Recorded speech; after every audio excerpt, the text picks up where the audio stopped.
When she was doing the transfer, she was shocked to see Angolewanze's face, her bully in the picture.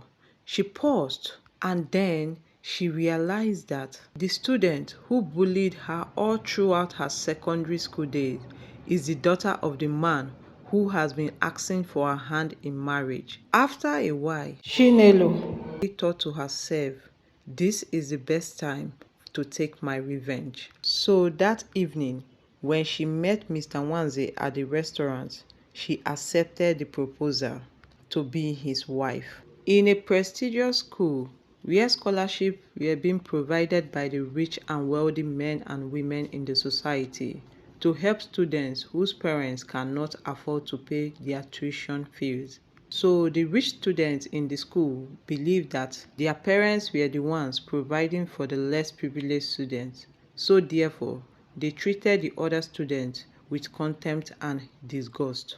Angoli, who happened to be the only daughter of the most richest man in the school. In fact, due to his generosity, he was made the PTA chairman. Mr. Wanze, Angoli's father, was a wealthy oil mogul. Angoli's mother died while she was still in primary school, and the father never remarried. He loved his daughter so much and gave her all life ever wanted. Angoli never lacked. She went to the best school, she had the best lesson teachers, which made her intelligent. Angoli had two friends, Nkechi and Nneka, whose parents were pretty okay. But in that group, Angoli was heading both Nkechi and Nneka. The three friends were inseparable and went to the same secondary school. In that same secondary school, Chinelo also got a scholarship into the school. She was very happy to be in the privileged school.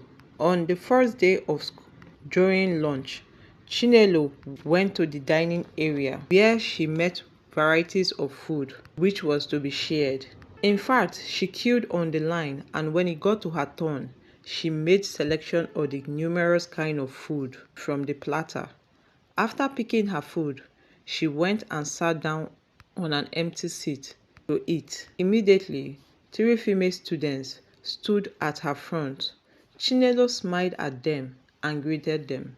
Hello, thinking that they wanted to introduce themselves since she was just new. But she got the shocker of her life when one of the female students poured her a ketchup. Ah, what have I done to deserve this? What did I do? Scholarship girl, Angoli spoke up. Why are you sitting on my seat? Didn't the other student tell you that this seat is reserved and out of bounds? I am sorry, Chinelo said. All the students in the cafeteria started laughing at her, including Nkechi and Nneka, who happened to be Angoli's friends. Chinelo felt embarrassed and ran away from the dining room. While running, she met another student called Mercy, who chased after her and gave her a spare uniform, told her not to mind the bullies and that was how they behaved since they felt their parents were the richest. They went back to the cafeteria. After some days, the class had a quiz and Chinelo topped the class, which made Angoli angry and jealous. How can this low-life girl top the class? I will deal with her from now henceforth. In fact, Angoli's hatred for Chinelo doubled and plotted to frustrate Chinelo out of the school. On several occasions, Angoli and her friends will mock Chinelo in front of everyone, poured water on her bed, but Chinelo kept on enduring, knowing where she came from.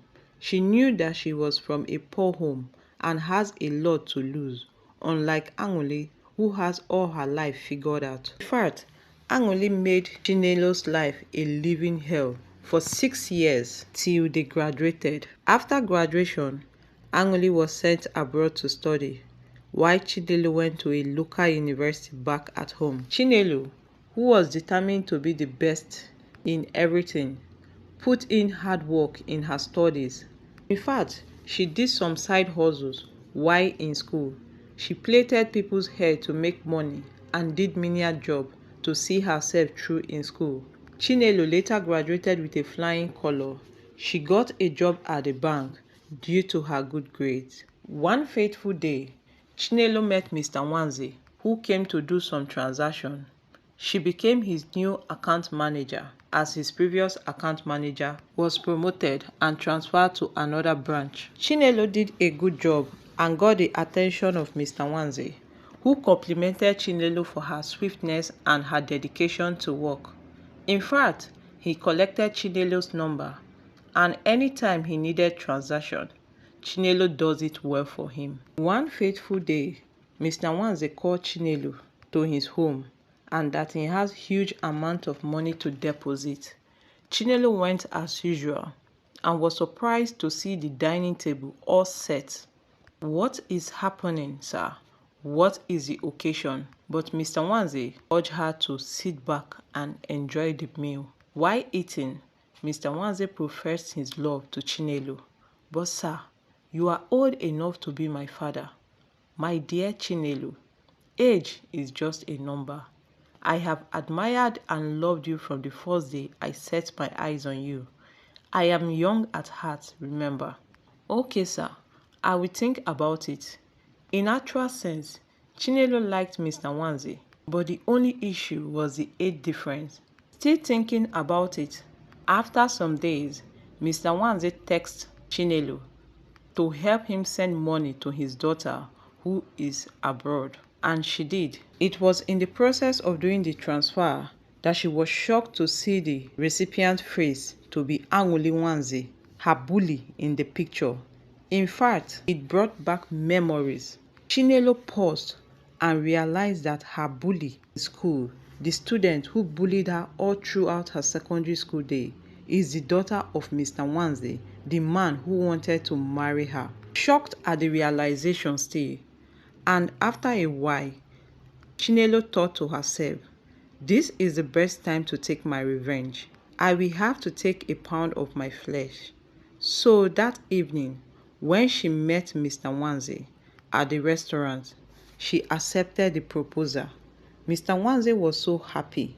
They started hanging out more, and Chinelo insisted on having a court wedding. After the court wedding, she moved into Mr. Nwanze's house. Mr. Nwanze, who trusted Chinelo to the extent that she handled most of his accounts, he made her signatory to all his financial dealings. Chinelo carried her wifely duty, cooked, cleaned. In fact, she got all she asked from her husband, and he willingly gave it to her because he loved and respected Chinelo. Chinelo brought him peace of mind. Though Chinelo's parents were not in support of the marriage because of the age difference, but they trusted their daughter, who they knew would make the right decision, and they accepted the marriage. One day, Mr. Nwanze told the wife, "My darling wife, my daughter is coming back," and that he wants to introduce both of them as a surprise to his daughter. Mr. Nwanze never told the daughter that he had already gotten married to Chinelo. He wanted it to be a surprise. In fact, Mr. Nwanze decided to host a party in celebration of his daughter's return, and also to announce to everyone that he had already gotten married to the love of his life, Chinelo. On the day of the party, visitors arrived and they were all having fun and enjoying each other's company. Anguli also arrived. She was happy that a party was thrown on her behalf, and immediately she walked into the party. But she was shocked to see her father and another lady who looked like her secondary school mate. "No, it can't be her," Anguli thought to herself. But the moment she got closer, her dad introduced them. "Anguli, my daughter, meet my lovely wife, Chinelo." Chinelo smiled at the shock of Anguli's face. Anguli immediately respected herself and told the father to excuse him and asked the father, "Please, I want to talk to you in private." When Anguli and the dad went to a quiet place to talk, Anguli asked him, "What is this, Daddy?" "I want the world to know that I am already married. I want to show my wife Chinelo to the world." But Anguli screamed, "Dad, no! You are already married? You can't do this to me. You did not even tell me. Oh, my daughter, it was a hasty marriage and we had to wrap it up. It is already done. What matters is my happiness, and I want you to be happy for me also. Mr. Wanze left his daughter speechless, returned and took his wife to greet other guests.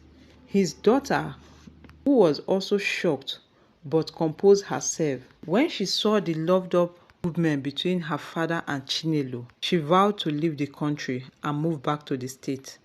I can't stay here anymore. After the party, she told her dad that she was moving back to the state. You just arrived. What changed your mind, daughter? Oh, daddy, nothing. But Chinelo, who overheard the conversation, spoke to her husband in private. My darling husband, I believe it's best for your daughter to learn about your business. She spends lavishly and needs to be modest in her dealings. If she works for her money, she will be frugal in her spending. You spoke well, my lovely wife, Mr. Wanze said. The next day, on his way to work, he was having breakfast with his daughter when he brought up the idea of her working with him in the company. But Angoli refused. I cannot work in your company. I just want to go back to the States.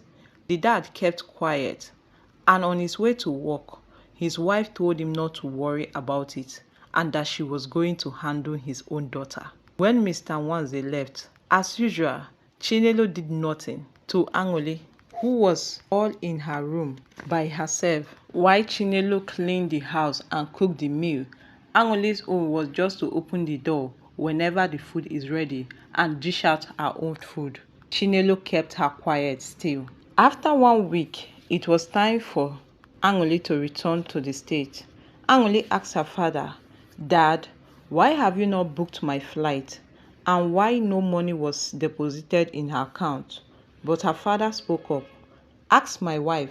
She handles all my financial dealings.